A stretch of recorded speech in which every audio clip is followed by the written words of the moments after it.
Once upon a time, there was a young man who worked at a factory. His mentor, an old technician, taught him to talk less, do more, and never stop developing his skills in every aspect of the factory's operations. 10 years later, the old man retired, and the young man became a technician himself. He continued to do his work with the same dedication and diligence as he was taught. One day, he visited his mentor. The old man saw that he seemed unhappy and asked what was troubling him. The young man sighed and poured his heart out. "I have been following your instructions exactly all these years.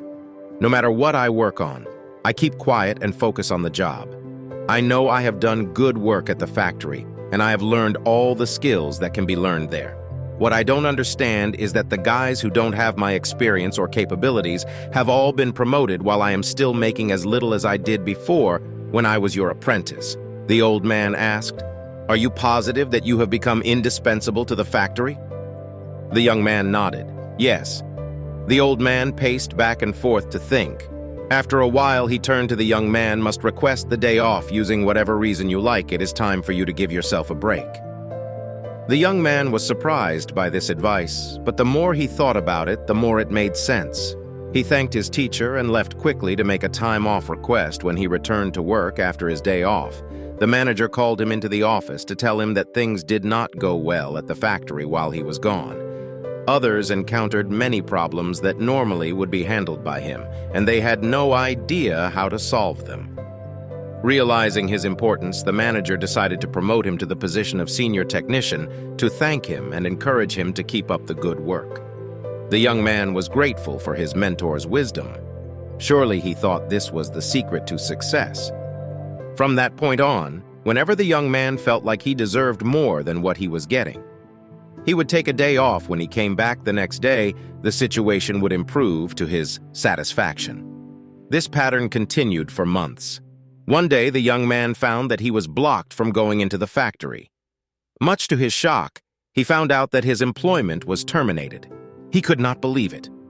Not knowing what else to do, he went back to see his mentor to try to figure out how things had gone so wrong. "Why did I lose my job?" he asked with wounded pride. "Did I not do everything as you instructed?" "Actually, you did not, because you heard only half the lesson." The old man shook his head. "You understood right away that no one pays any attention to a light bulb that is always on. It is only when it goes off that people suddenly take notice and realize they've been taking it for granted. You were so eager to apply this understanding that you left before hearing the second half. It began to dawn on the young man that perhaps he made a big mistake. What was the second half? The mentor spoke slowly to make his point. The second half, more important than the first, is the realization that if a light bulb goes off frequently, then sooner or later, it will be replaced with one that is more reliable. Who wants a light bulb that no one can count on to provide illumination you see in your life? Do you have friends and family members that you take for granted? They're always there for you. What happens if one day they are no longer there? Do not wait for such a day to suddenly realize how important they are. Give thanks today for the good fortune of having them in your life. Also, don't let yourself being taken for granted, but at the same time, do your work and don't stop everything you do just because it doesn't go the way you want it to go. Find the balance in life, and life will reward you with giving you the balance back. This is their to-do motivation stories. Thanks for watching and stay blessed.